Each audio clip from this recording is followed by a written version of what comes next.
Competition climbing isn't easy for me. I fall most of the time, I fail most of the time, and then I can get disappointed and frustrated. But I want to talk about how I overcome these struggles that are pretty typical for me when I compete in comps. How I change my beta, my headspace, and timing, and how it all contributes to my competition strategy, and how it led me to get second place at this ad rock comp. The first climb I want to talk about is this vertical climb. It has big holds and they're far away from each other. I obviously read a mantle from low zone to high zone. The low zone hold was very slopey and it was a lot of wrestling with it to stay on and stay close to the wall. I'm not good at slopers in general, so this route was kind of scary for that reason as well. I tried to focus on the rockover on the small foot on the volume on my first go, but my beta was less than ideal, which is typical for first goes, and I always struggle with that. There was just no way to reach the zone with the meat hook on low zone, even though that was the easiest way to hold it. Even without rewatching the video of myself, I knew I had to change my beta. On my second go, I start with the meat hook on the left hand, but then quickly flip it onto the face of the hold, basically as I was falling, which wasn't graceful, but it got the job done to put my hand into a better position. And then that way I could push to get a lot closer. All of my weight is still on the low zone on my foot, and I couldn't figure out how to weight the high zone to push myself up.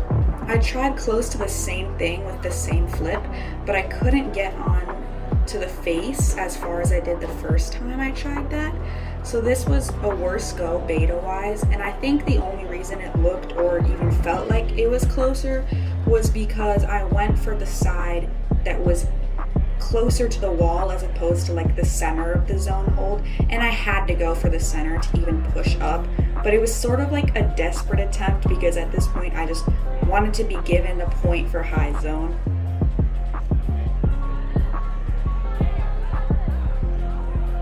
I couldn't flip as well without my right elbow up, and basically wasted an attempt trying the same thing that I did last time.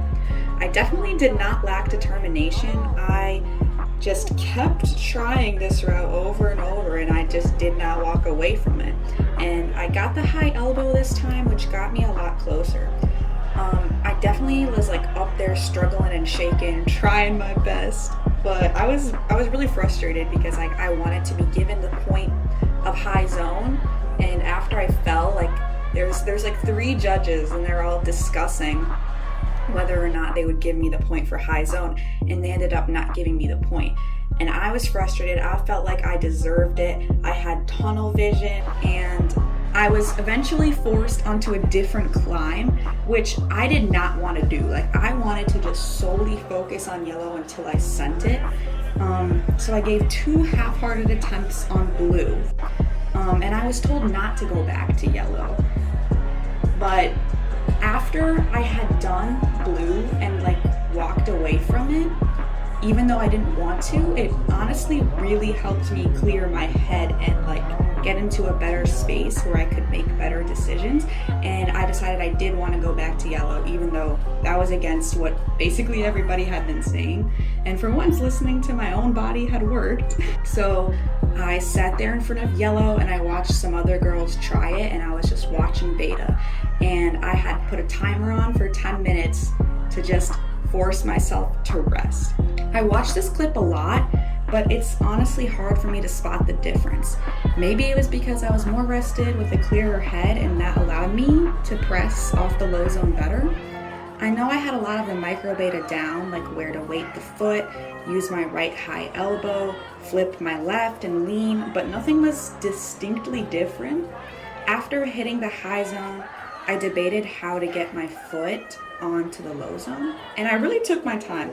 I was nervous because I knew that if I fell now, it would be hard to get to that point again. I'm really glad that I took my time because it eventually got me to the top. I think what I learned honestly a lot from this specific route in general that had like helped me with the future comps I competed in And it's obviously still something that I'm working on to like clear my tunnel vision and frustration when I'm climbing. But walking away and like resting, breathing, focusing on something else and then coming back later is like one of the most helpful tips that I had learned from this route that I took with me for a while.